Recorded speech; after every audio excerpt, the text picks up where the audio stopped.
Siempre he sido un hombre dispuesto a servir a los míos, pero ni en el más remoto de mis sueños imaginé el modo en que me tocó servir a España en los años más terribles de nuestra Europa. Enlacé con Manuel Godoy en un momento determinado de mi propia historia personal. Yo siempre había querido escribir. Y Godoy, a medida que avanzaba en su historia, se me presentaba como un personaje no solo histórico, sino absolutamente novelesco.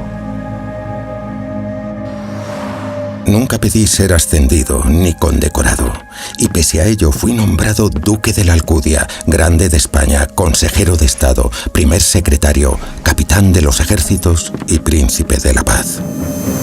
Hacía mía la historia que me habían trasladado. Un inútil valido de Carlos IV, a su vez inútil también.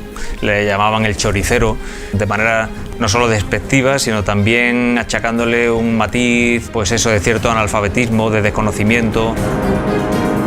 Hubo quienes se empeñaron en ver en mí a un delincuente, otros que me tacharon de ladrón, de mentiroso y de traidor. Con un escalón muy sutil por debajo del rey en cuanto a órdenes en todo el reino y en todas las colonias de ultramar, protagonizaban un poco historias de pasiones amorosas, de desgobierno, de traiciones en algunos casos. O sea, veía que su vida era una auténtica novela.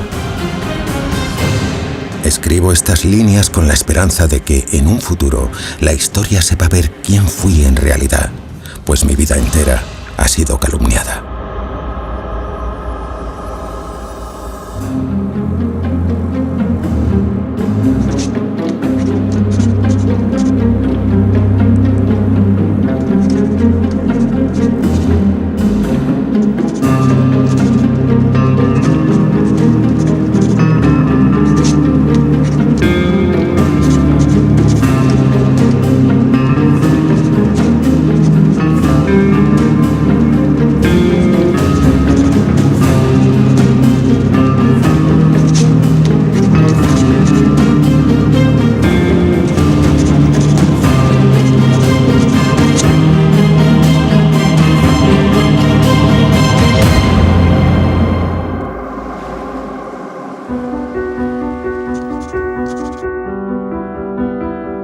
Mi relación concreta con Godoy es un poco curiosa, porque yo fui a Francia en el año 1987 con una beca que me dio el gobierno francés, pero fui a estudiar la repercusión de la Revolución Francesa en España.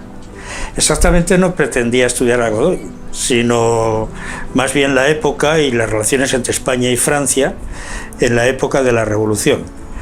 Y allí me encontré con que existía mucha documentación en los archivos franceses sobre Manuel Godoy. Se mencionaba mucho a Manuel Godoy y yo no tenía una idea exacta de quién era Manuel Godoy.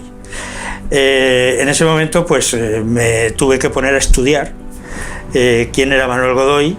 La imagen de Godoy como un hombre lascivo, como un ladrón, como un pésimo gobernante y como un individuo que todo se lo debe a sus relaciones sexuales con la reina, esa imagen es la dominante, creo yo, sobre Godoy. Y eso se arrastra durante todo el siglo XIX, el siglo XX y llega a nuestros días.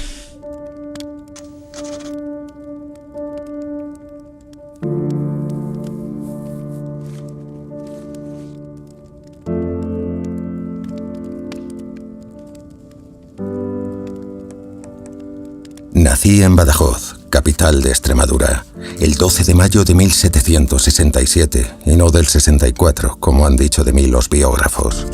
Nuestra clase, la de nobles, nuestra hacienda mediana y la mayor parte de nuestra herencia antigua.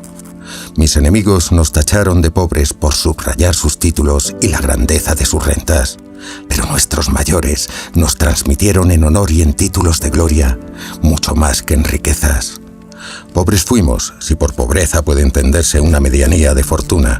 La vieja casa de mis padres fue de hecho bastante para dar cobijo a mis reyes, cuando años más tarde se dignaron a habitarla.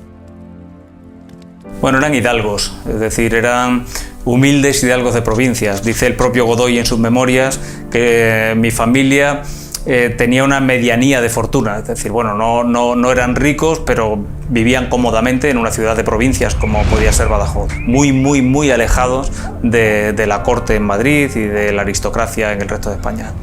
Manuel Godoy es un individuo que sale de un medio en ese momento, según la mitad del siglo XVIII, provinciano, que es Badajoz.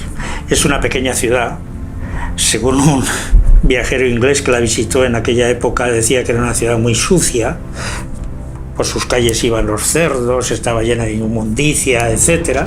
Badajoz era una plaza militar, conservaba perfectamente toda su muralla de cara a Portugal. Lógicamente, pasada la Reconquista hacía muchos siglos, lo que conservaba Badajoz de militar era siempre cara a Portugal. Estamos en la misma frontera.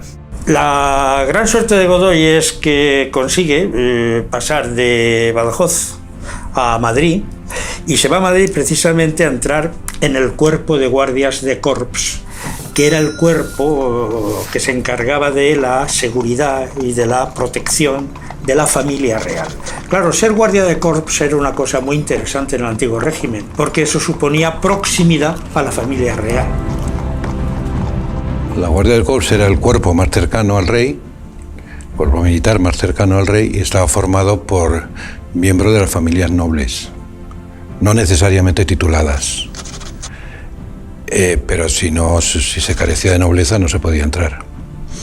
Ya su hermano Luis era Guardia del Corps y le llamó para que entrara.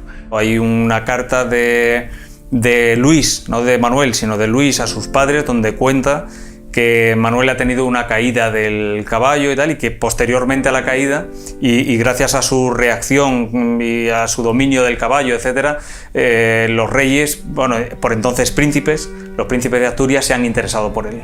Es un excelente jinete, y ya lo era, un excelente jinete en aquel momento. Ser en ese momento excelente jinete era bueno. De ahí se dice que ahí comenzó la relación sexual, para decirlo directamente, con la princesa. Ese joven extremeño es un hombre ambicioso, por supuesto, como todos los jóvenes, si no lo son lo deben ser, pero al mismo tiempo es un individuo con una extraordinaria capacidad de aprendizaje. Él ya encarga un cuadro, a él como guardia del corps, raso, total, a Foix de Cardona, que es el mejor pintor de la corte entonces. Un chico de 20 años. ¿Qué significa esto? Pues puede no significar nada o puede significar mucho. Es decir, una conciencia de sí mismo bastante superior a la que solían tener un simple guardia de corps. No era nada conocido en aquel momento. Bien por su don de gentes, bien por su acento, bien por lo que sea, llamó la atención de los reyes en el plano personal.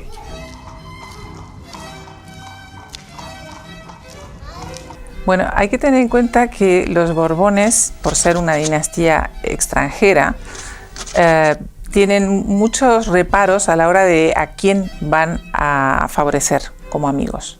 Y entonces los reyes no quieren apoyarse en nadie que pertenezca a la aristocracia o que pertenezca a la sociedad establecida, y buscan a su alrededor personas de fuera del ambiente, lo que hoy llamaríamos un outsider. Y por eso ponen sus ojos en Godoy, justamente. La reina María Luisa es la mujer principal, podríamos decir, en el drama de Godoy. Se ha dicho, se ha repetido y se sigue repitiendo que mantuvieron relaciones sexuales a título personal, pero si no tengo constancia documental no puedo afirmar una cosa ni otra. Pero a título personal yo creo que no fueron amantes, no mantuvieron relaciones sexuales. Tenía lo que llamamos don de gentes, debía ser una persona que se relacionaba con facilidad y llegaba con facilidad al resto de las personas, ¿no? Y lo que dicen es, vamos a poner nuestra confianza en este chico tan joven porque lo vamos a formar y lo vamos a convertir en incondicional nuestro. Nadie sabía, ni en España ni en Francia, que se iba a producir el estallido de la Revolución Francesa en 1789.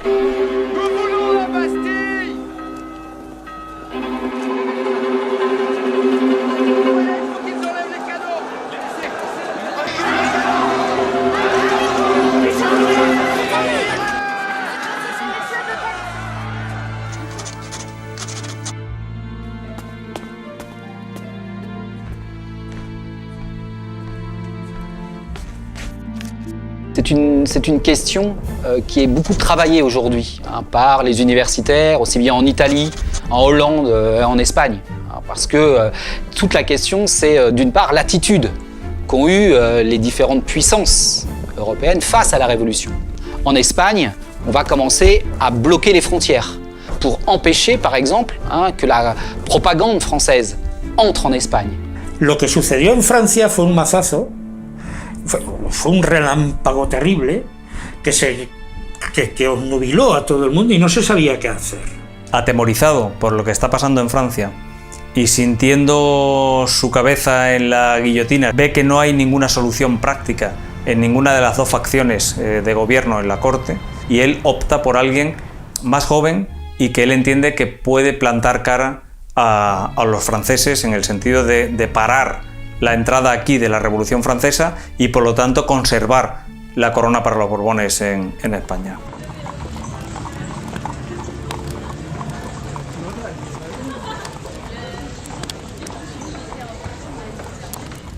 Crecían las turbulencias en Francia y se amontonaban los peligros.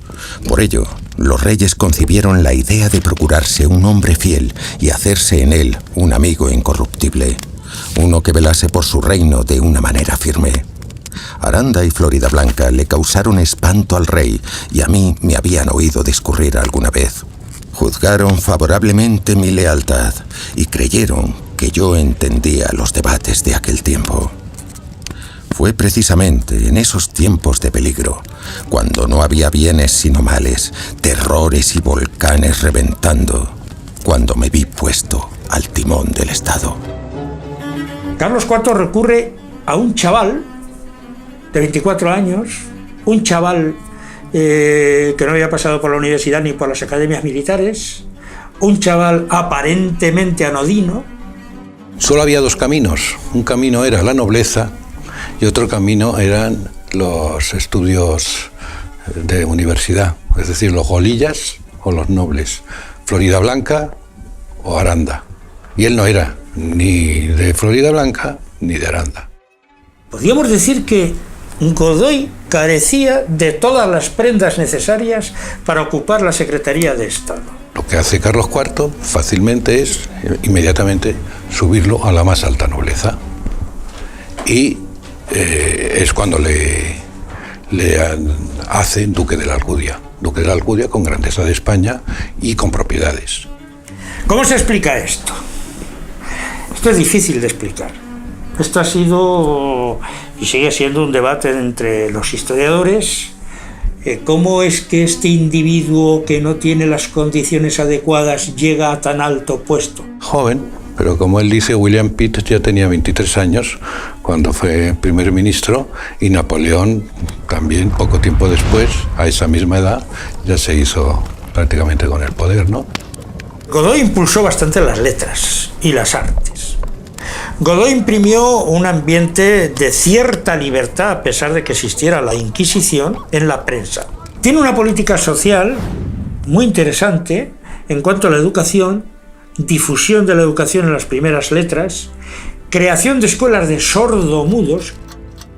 Se propuso seriamente acabar con la Inquisición y Godoy se esfuerza notablemente en, por lo menos, disponer de estadísticas para saber cuál es la riqueza de España, qué es lo que se vende y lo que se compra, el comercio internacional y qué es lo que se produce en España. Esto es un avance extraordinario, que naturalmente la Iglesia de la época lo condena de inmediato.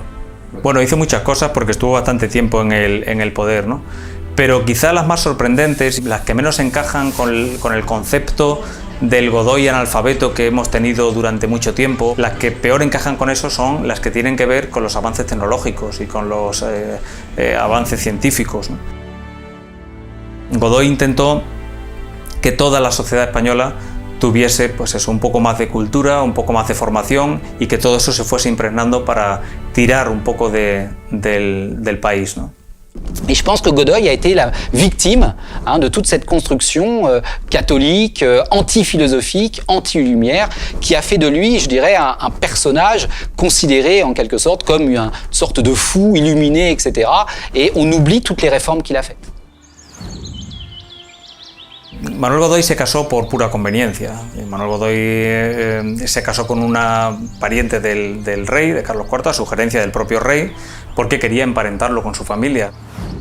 Evidentemente, al casar a Godoy con su prima hermana, lo sitúa en la familia real. Bueno, es un ascenso muy mal visto por la aristocracia. Hay que tener en cuenta que los dos partidos dominantes en la corte en ese momento están liderados por el conde de Aranda y el conde de Floridablanca. El conde de Floridablanca es uno de los autores de la leyenda negra en torno a Manuel Godoy. Él no podía comprender cómo los reyes podían preferir a este chiquilicuatre, este pisaverdes, como le llamaban, en vez de una persona sensata y con experiencia como él. No puede permitir un Aranda, por ejemplo. Un conde de Aranda no puede permitir que un individuo como Godoy le sustituya a él en la Secretaría de Estado. Eso es una barbaridad. En el sitio donde yo he pisado, que pise este cualquiera. Eso para el conde de Aranda era insoportable. Esto le granjea enemigos, pero ya le sitúa al nivel de los nobles. Pero puesto que no estaba enamorado de su esposa, puesto que no estaba enamorado de María Teresa, para nada, acabó enamorándose de Pepita Tudó. Josefa Tudó. De esta mujer se enamoró Godoy. Pepita Tudó es un personaje apasionante. Ella aparece en la vida de Godoy como una huerfanita. O sea, su madre un día toca la puerta, era una especie de amiga de la familia, y toca la puerta y dice: me he quedado viuda con esta niña. Y entonces Godoy las acepta en su casa y se enamora de esta niña que no sé cuántos años tenía en ese momento, 16 años, una cosa así. 16 años, 17 años, debía ser muy vivaracha, muy guapa, muy atractiva, y se enamoró de ella. Esta mujer es clave, pero es clave porque es su gran amor. Con ella tuvo 2 hijos y además a sus 2 hijos los quiso mucho. Y es más, los naturalizó. Es decir, Godoy se anticipó a determinadas actuaciones de carácter social, en este sentido, muy interesantes. Pepa, amada amiga mía, van estas letras en respuesta a las tuyas del día 16. Las lluvias son continuas y fuertes, de modo que es difícil emprender viaje alguno. Yo pensaba huir un poco a la montaña, pero me es imposible por esta razón. Debemos procurar a nuestro hijo Manuel un lugar honrado en la sociedad. Su padre le ayudará en todo cuanto pueda, no te quepa duda alguna. Adiós, amiga mía, no dudes nunca de mi invariable cariño. Y adiós, hijo mío, recibe mi bendición. Manuel, príncipe de la paz. Pour bloquer en quelque sorte, l'enjeu étant cette frontière des Pyrénées, entre 1793 et 1795, il va y avoir cette guerre avec l'Espagne, et la France en effet va signer en 1795, et en particulier à travers justement toute l'œuvre de Godoy, une paix qui va être très importante pour elle, parce que grâce à cette paix, finalement, la France va pouvoir se défendre contre son ennemi principal, qui reste l'Angleterre. Consigue firmar la paz en un momento muy delicado para España, y Carlos IV lo premia con el título de Príncipe de la Paz. ¿Qué hay detrás del nombramiento? Es lo que no está claro. Es decir, se ha estudiado mucho y se ha intentado ver en ese nombramiento un paso más allá de colmar a Godoy de todos los bienes posibles y de todos los títulos posibles. Es decir, el hecho de haberlo nombrado ya duque, marqués, etcétera, etcétera, lo equiparaba con buena parte de la aristocracia. Pero no, Godoy tenía que ser más todavía. Se recuperaron todos los territorios perdidos y se fue en Basilea, y a partir de eso pues Carlos IV quedó muy contento y lo nombró Príncipe de la Paz. Un título un poco exagerado, claro, para mucha gente. No le gustó nada. Muchos historiadores han visto en este nombramiento uno de los verdaderos motivos para que Fernando VII odiase a Godoy, pero que lo odiase a muerte. Y es que sus partidarios, los partidarios de Fernando VII, lo convencieron poco a poco de que su padre, Carlos IV, veía en Godoy al verdadero heredero a la corona y no a su propio hijo Fernando VII. ¿Ves?, le decían a Fernando, ¿ves? Si es que lo ha nombrado hasta príncipe. Si es que es príncipe como tú, o sea, lo ha equiparado a ti mismo, ¿no? ¿Qué más quieres? Se acuesta con tu madre, tu padre lo consiente. lo ha colmado de bienes, lo ha colmado de títulos y encima lo nombra príncipe. O sea, si es que, y lo ha casado con una prima suya para que lleve el apellido Borbón. La propaganda de Fernando VII se fundamenta en una serie de bases, ¿no? Y esas bases las habían sentado otros. Godoy tiene varios enemigos, y enemigos profundos. Hay muchísimas sátiras, hay muchísimos escritos, hay cosas tremendas. En ese momento yo no me acuerdo, ¿no? Pero en las que habla de las relaciones entre su madre y Godoy, que debe todo su poder a las artes de la alcoba, etcétera, etcétera, ¿no?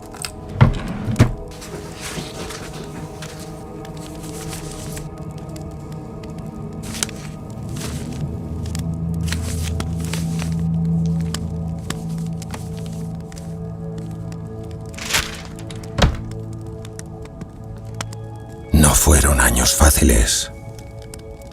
La guerra en toda Europa era inminente y en su posición de ser inevitable, Francia o Gran Bretaña. ¿Cuál de estos dos males debería preferirse? La guerra con Francia, sin más motivo que evitar la misma contra Inglaterra, sería injusta y perjudicial para nuestro comercio.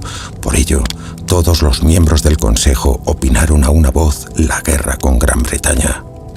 Por triste que así sea, como aliados de los franceses, no nos quedó más remedio que guerrear contra Portugal y debilitar así los puertos clave para los intereses británicos.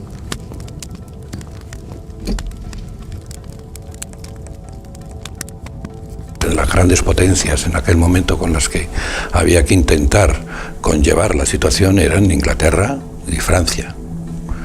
Los ingleses ya sabemos cómo eran, se beneficiaban siempre de cualquier acuerdo.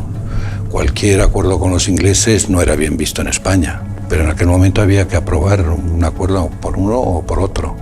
Y en un Consejo de Estado, en el Consejo de Castilla, se decidió finalmente intentar tener un acuerdo con los franceses, ¿no?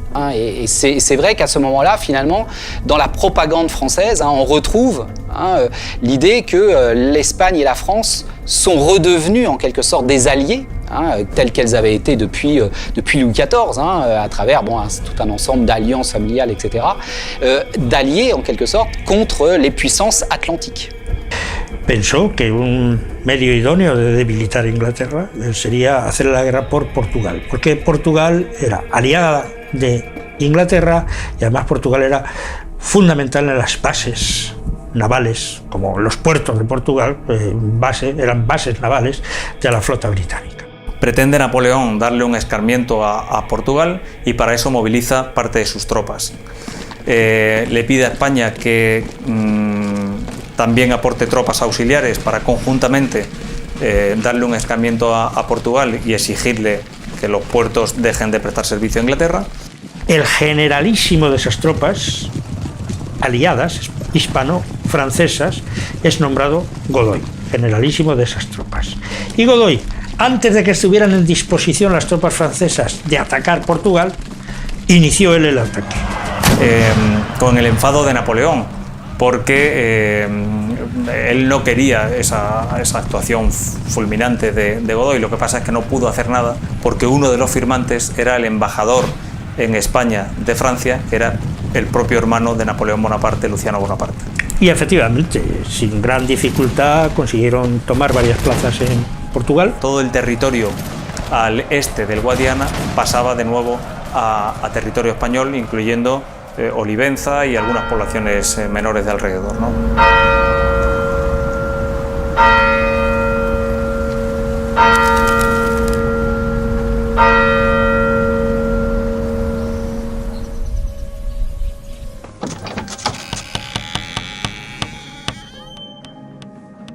Godoy en 1801, en la famosa Guerra de la Naranja, fue un escudo protector de Portugal, fue el colchón amortiguador del zarpazo de Napoleón, que era primer cónsul en ese momento. Godoy, que es el aguilucho extremeño, burla al águila francesa, al primer cónsul, lo engaña, y lo engaña en Badajoz, en su casa. ¿Cómo? Sobornando a su hermano Luciano, que es quien envía a Napoleón para alejarlo de París para que no le haga sombra.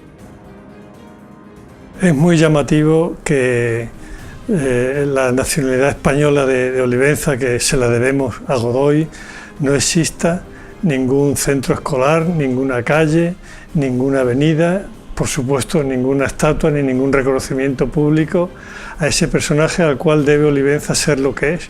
Entonces eso fue uno de los motivos que me llevó a mí a acercarme a la figura de Godoy.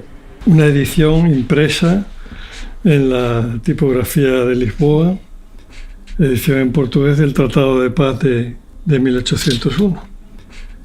Godoy devuelve todo lo que ha conquistado en la margen derecha del Guadiana, Yurmeña, Ronches, Portalegre, Castelo de Vide, Barbacena, Campadegó, y retiene únicamente Olivenza, su territorio y pueblos desde el Guadiana, todo lo que queda a la margen izquierda, de suerte que este río sea el límite de los respectivos reinos. Aquí en Olivenza hubo un alcalde, Antonio Ortiz, en los años 50, que consiguió un nuevo grupo escolar para Olivenza. Y desde el ministerio le pidieron que el propio ayuntamiento pusiera el nombre al centro escolar. Y él, bueno, pues se acordó Olivenza, que es lo que es gracias a Godoy, que fue un gobernante ilustrado, un apoyante de la Ilustración, pues qué mejor que darle a las escuelas el nombre de Manuel Godoy. Bueno, pues se lo rechazaron desde el ministerio. Este cuadro tiene una historia y es la reproducción de un mural que nunca llegó a existir. Están en la calle, la denominada calle Mayor, Juan Carlos I, aquí en Badajoz, escenas cotidianas del Badajoz del siglo XIX, y este tenía que haber sido uno de los cuatro. Refleja la firma del Tratado de Badajoz por la que Godoy, como generalísimo de los ejércitos, firma la paz con Portugal y Francia y pone fin a la Guerra de las Naranjas. Hay una creencia de que a Godoy, cuanto menos se le trate y cuanto menos se recuerde que incorporó Olivenza a la corona española, mejor, para no tocar la fibra sensible de aquellos portugueses añorantes todavía de la Olivenza portuguesa. Il y a d'autres personnages comme ça, qui ne sont pas connus parce qu'ils ont été victimes, en quelque sorte, ce qu'on pourrait appeler d'une entreprise politique de construction de la mauvaise réputation. Pues yo creo que persiste el mito erótico, el mito que plasma Goya en el cuadro precisamente hecho después de la Guerra de Naranja, que es el varón fornido que se reclina en un sofá y que tiene entre las piernas un bastón que simboliza el poder, del que cuelgan dos borlitas. Es el poder gracias al braguetazo o a la entrepierna, ¿no? Los retratos de Goya, autorizados por Goya de Godoy, no son tan terribles y tan malos como se suele decir. Y esas críticas, eso que dice Goya ya se estaba riendo de tal y de cual, a mí me parece que eso es ver lo que no hay en el cuadro. Godoy llegó a entablar cierta amistad con Francisco de Goya y además también fue valedor de Goya. Goya no necesitaba a Godoy para ser el Goya que todos conocemos, o mejor dicho, no necesitaba a Godoy para ser un gran pintor, pero sí quizá para ser el Goya que todos conocemos, porque buena parte de las obras muy conocidas de Francisco de Goya vinieron de la mano de Godoy. Hay cartas también entre él y la reina, en las que insiste la reina como Godoy es el que insiste en que se hagan retratos de Goya, los reyes y la familia de Carlos IV, para dar mayor representatividad a la realeza. Y por eso se llena de cuadros de Goya en los palacios, ¿no? Hay que tener en cuenta que la maja desnuda se pinta por orden de Godoy. O sea, es Godoy el que encarga a Goya que pinte la maja desnuda, porque él tenía lo que se llama un gabinete erótico. ¿Qué es un gabinete erótico? Estaba muy de moda en el siglo XVIII. Los señores importantes coleccionaban desnudos, pero no cualquier desnudo, sino un desnudo de Tiziano, un desnudo de Velázquez, un desnudo de Goya, ¿no? Y entonces Godoy le encarga a Goya que le pinte la maja desnuda para su gabinete. Yo pensaba antes que podía ser Pepita Tudó, más verosímil que la duquesa de Alba. Es decir, yo no le veo a la duquesa de Alba en Sanlúcar con Goya. Ha habido muchas especulaciones. Hay gente que decía, por ejemplo, que la maja desnuda, la cara era Pepita Tudó y el cuerpo era de la duquesa de Alba. Hay otra gente que dice que no, que era una modelo desconocida. Y tenía un mecanismo también en su gabinete secreto en el cual, en el fondo, tenía la maja vestida. Pero daba un mecanismo, se subía o se bajaba la maja vestida y aparecía la maja desnuda. Después de ese primer momento en el que Godoy, digamos, le gallea al primer cónsul, la situación va a ser de ascenso para Napoleón, mientras que Godoy cada vez está más solo, su único apoyo es los reyes, el rey Carlos IV con una salud cada vez más precaria, la oposición nucleada en torno al príncipe de Asturias, Fernando, cada vez es mayor, y mientras Napoleón sube, Godoy baja. Hay que decir que gran parte de la idea que hoy día tenemos de Godoy está instigado por sus enemigos. Entonces, como antes he dicho, sus enemigos se dedicaban a propalar todo tipo de rumores e insidias sobre él. Fernando VII lo propagó en una campaña propagandística que no desmerece de las peores que se puedan lanzar en la actualidad para acabar con una persona. Además, plena de mentiras.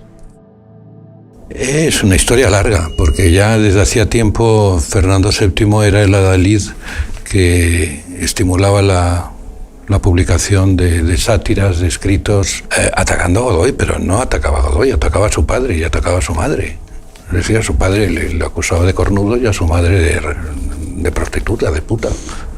Es una cosa ignominiosa, es terrible lo que hace Fernando VII por cargarse a Godoy.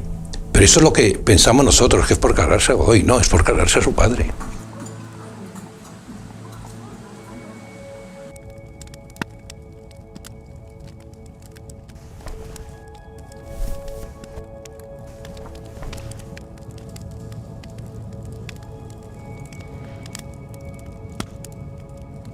Napoleón había invadido ya todas las naciones de Europa. Solo le faltaba España y vencerle por la fuerza era casi imposible. Jamás había sido más necesaria la unión de padre e hijo, del rey Carlos y el príncipe Fernando, pues solo mostrando una actitud compacta y severa podríamos evitar la invasión francesa. Y justo en ese momento se despega por traidores aquel infeliz hijo de su padre.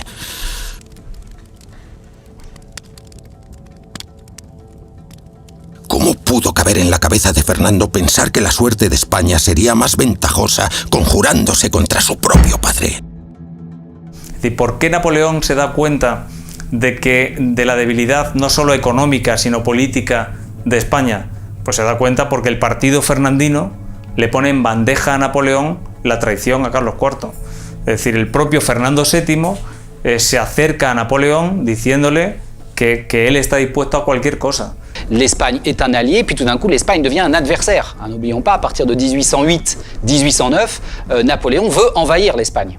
Y Godoy se encuentra solo. Yo creo que el que tenía la visión real de los problemas era Godoy, y eso nos lo ha testimoniado la historia posteriormente, ¿no? Se dio cuenta del peligro, pero Fernando VII y nosotros se creen que viene Napoleón simplemente a sustituirle a él, a nombrarle a el rey y que cese su padre, ¿no? Que abdique Carlos IV.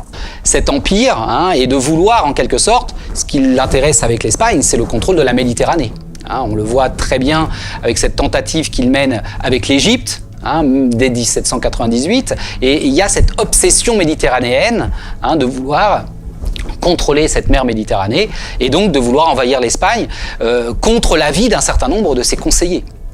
La verdad es que yo no tengo ninguna simpatía por Napoleón. Creo que Napoleón destrozó España, fue una de las grandes causas de las divisiones de España, y se portó muy mal con España, Napoleón. Es decir, él se da cuenta en ese momento de que Fernando VII es un traidor desde la cuna y de que Carlos IV está en una situación muy débil, porque su propio hijo, conspira contra él y no está solo.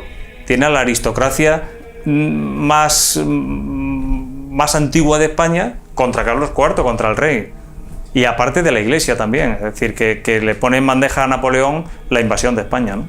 Godoy está completamente aislado. Su único apoyo es el rey, pero el rey puede morir en cualquier momento y sabe que en cuanto Fernando ciña la corona, su vida peligra.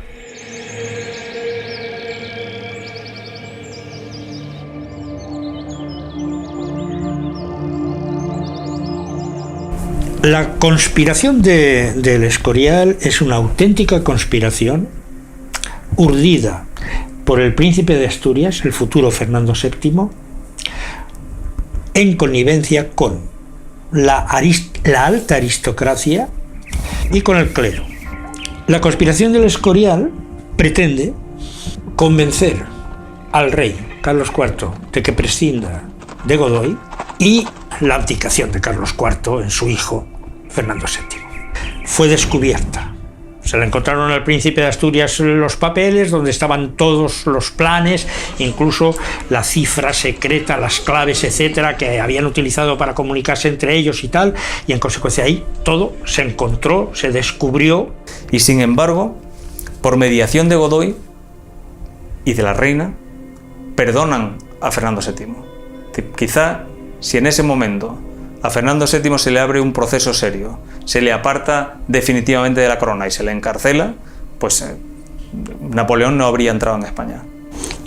Hay una situación de alarma social, lógica, porque están los franceses en la frontera y están avanzando hacia España, hacia el centro, hacia Madrid. Pero está claro que perdonar a Fernando VII ahí fue reforzarlo, fue reforzar su partido y precipitar lo que vino después.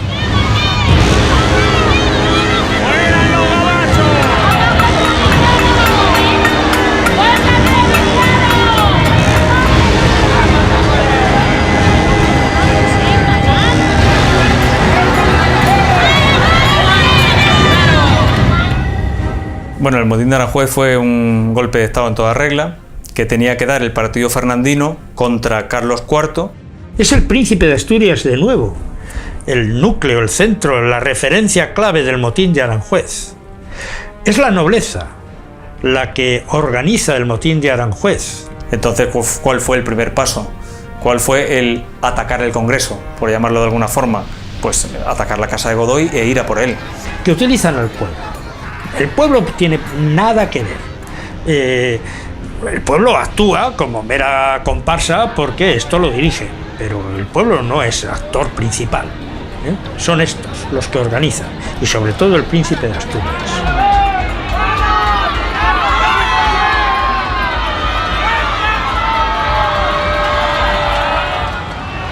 La representación de las fiestas del motín han contribuido a que Godoy en Aranjuez sea muy conocido, claro, y muy mal visto, quizá porque el guión no se adaptaba bien a la verdadera historia de Godoy, pero al final es un personaje histórico que allí es de muchísimo calado, ¿no?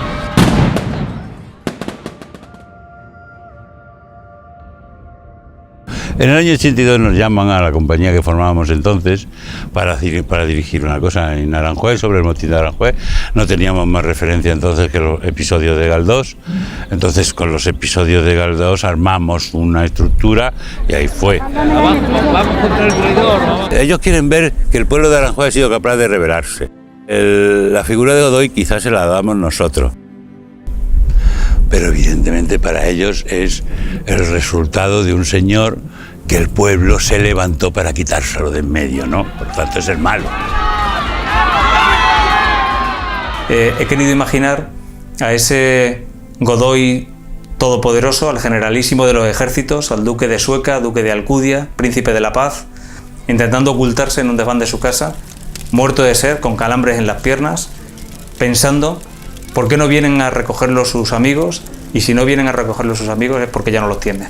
Sale de su casa, lejos de ayudarlo, los guardias de corps que están haciendo guardia dentro de la vivienda, lo capturan y se lo llevan a un edificio próximo a su casa para custodiarlo hasta que venga el jefe. Y el jefe es Fernando VII. Se encuentra de frente con él y en ese momento se da cuenta absolutamente de todo, ¿no? De todo lo que ha pasado. Se da cuenta de que Fernando VII ha traicionado a su patria, pero sobre todo ha hecho lo más mezquino que podía haber hecho, y es que ha traicionado a sus propios padres.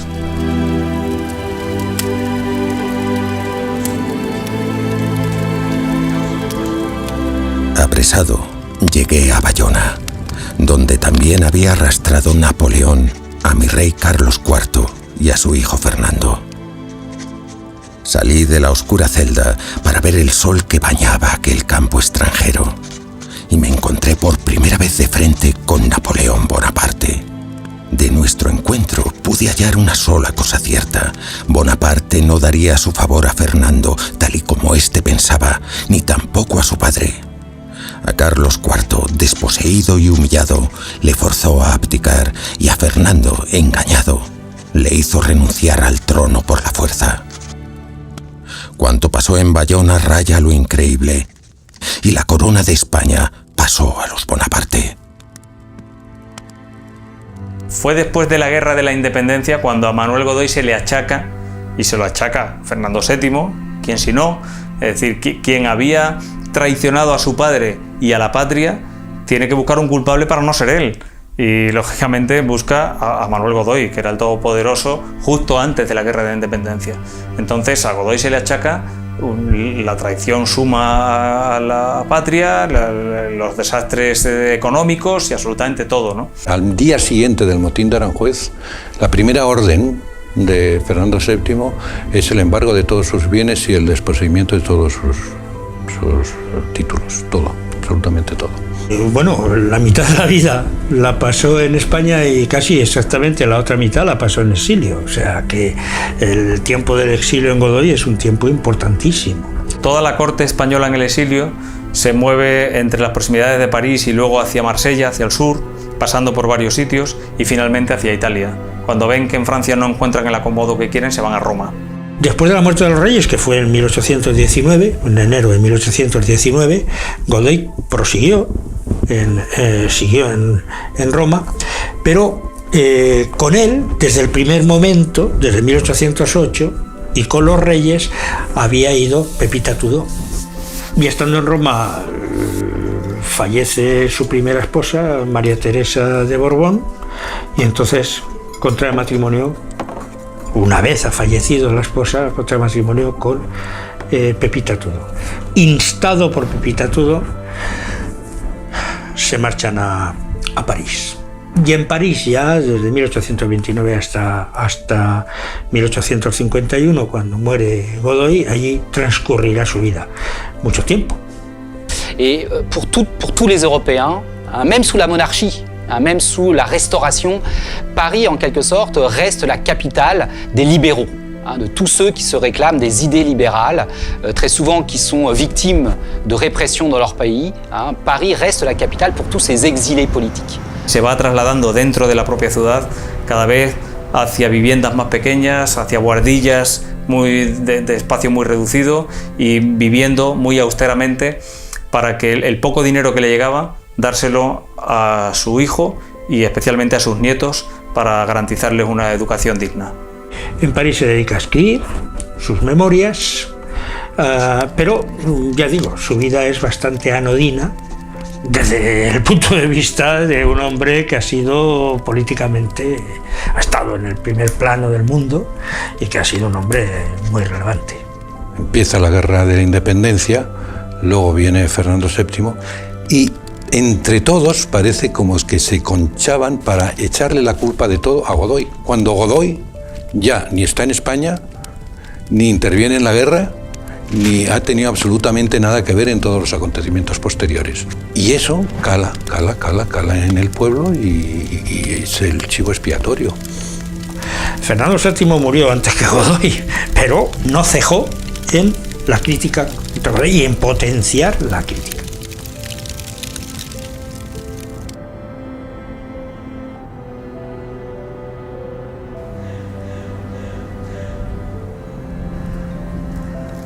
Muy duro, una situación muy difícil. Dice que incluso no tiene ni dinero. Si me muero no tendré dinero ni para el enterramiento. Y así fue. No tenía dinero ni para comprar la tierra, el terreno en el que fue enterrado, que fue comprado posteriormente, 3 meses después de su muerte, por un conocido que se llamaba Uribarren.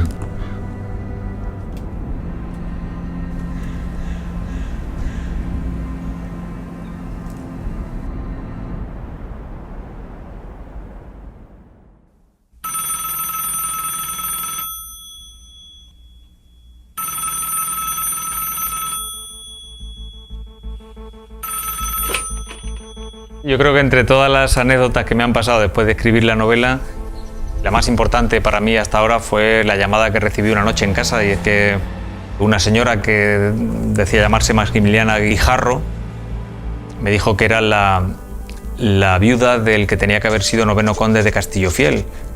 Manuel Godoy tuvo una primera hija con la condesa de Chinchón, Carlota Godoy, de la que derivan los actuales duques de Sueca, de Alcudia, etcétera, etcétera, ¿no?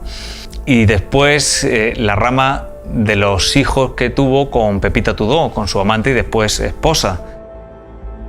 Claro, yo sabía que esa rama que para mí estaba perdida, que se había perdido en un momento determinado del árbol genealógico de Manuel Godoy, estaba al otro lado del teléfono. Es un momento muy, muy, muy emocionante saber que tienes al otro lado del teléfono a esa persona que de pronto te desvela que te ha llamado primero porque ha leído la novela, segundo porque acaba de tomar verdadera conciencia de quién era el personaje del que tanto ha oído hablar en casa siempre, y tercero porque tiene una colección de cartas en casa, cartas privadas a Pepita Tudó, hasta un mes y un día antes de morir en París, cuyo alcance histórico es incapaz de determinar. Es una maravillosa noticia que hayan surgido unas cartas de una descendiente de Pepita Tudó, unas cartas inéditas. El Archivo de Palacio las valoró. Lógicamente, lo primero que hizo fue certificar su autenticidad. Parece mentira, que no se lo puede uno creer si no lee las cartas, porque se puede creer uno que es esos cuentos de la historia, ¿no? Pero es que son cartas que escribe él. Y me parece maravilloso que de alguna manera la figura de Godoy pueda verse en una luz diferente a cómo se ha tomado hasta ahora. Cartas privadas a Pepita Tudó que tuve en mis manos muy poco tiempo después y que ahora tenemos aquí delante en la Asamblea de Extremadura. Claro. No sé, demasiado, podría decir simple, pero quizá demasiado conseguido por parte de Fernando VII y los suyos, ¿no? Demasiado bien hicieron para conseguir que todavía hoy esa sea la imagen de Manuel Godoy. Me temo que todavía en las escuelas, en los colegios y en la universidad sigue existiendo esa imagen. La imagen generalizada sigue siendo, uff, qué horror, Godoy. Porque es muy difícil cambiar una imagen colectiva formada después de 30 años. Son 30 años de propaganda continua en contra de Godoy. Yo estoy segura que Godoy es uno de esos personajes que ha tenido la mala suerte de tropezar con la leyenda negra española, que se manifiesta a lo largo de la historia con mucha frecuencia, instigada por sus enemigos. Pendant toute l'histoire espagnole, hein, et en particulier l'histoire du XXe siècle, hein, toute l'histoire franquiste, etc., s'est attaqué à tout cet héritage des Lumières, dont Godoy, en quelque sorte, qui était un homme éclairé. Hein, n'oublions pas, Godoy correspondait avec tout un ensemble de philosophes des Lumières, etc. Hein, il a voulu faire ce type de réforme, vouloir, en quelque sorte, transformer la monarchie espagnol, ce qu'on appelait un despotisme éclairé. A mí me parece que el caso Godoy es muy interesante, por una parte porque fue un intento de renovar España desde una monarquía antigua, del antiguo régimen. No se le dejó. Luego hubo otros intentos de renovar España desde posiciones contrarias a la monarquía del antiguo régimen, los liberales de Cádiz. Tampoco se le dejaron. Y luego después hubo otros intentos de renovar España mediante la vía republicana, etc. Tampoco se les dejó. Es un fenómeno a tener en cuenta en nuestra historia y ver cómo hay ciertas fuerzas que sistemáticamente se han opuesto a la renovación española, proceda o se hicieran como se hicieran. A mí me parece que eso es un motivo de reflexión y en ese sentido el caso de Godoy es tremendamente interesante, porque no solamente que no se deje a la llamada, podríamos decir, revolución o a la llamada izquierda a la renovación, es que a lo tradicional, como representaría la monarquía de Carlos IV y Godoy, tampoco se le deja cuando va contra los intereses de la Iglesia, los intereses de la aristocracia, etc. Justement, Godoy est la victime de ça, et ce qui est très important, c'est qu'il n'a pas été réhabilité. C'est-à-dire qu'il y a cette mémoire négative qui a été construite finalement, de manière très efficace à l'époque, Si un personaje como Godoy ha podido llegar a nuestros días 200 años después, con una historia tan tergiversada, ¿qué hay del resto de los personajes históricos que se nos cruzan por delante cada día? ¿Qué hay con los que tienen una estatua en la Plaza Mayor de Madrid? ¿Qué hay con los que ya no tienen estatuas? ¿Qué hay con los que conquistaron América? ¿Qué hay con todos esos personajes históricos a los que la historia todavía no ha hecho justicia? Y es que uno se pregunta si realmente es tan difícil indagar en un personaje y dar con su verdadera historia. Quizá para muchos sí lo es, quizá para muchos de esos personajes ya no queda documentación suficiente, quizá para muchos de ellos la historia ya ha sentenciado todo lo que tenía que sentenciar y seguirán siendo para nosotros lo que algunos libros dicen, pero que dista mucho de lo que realmente fueron.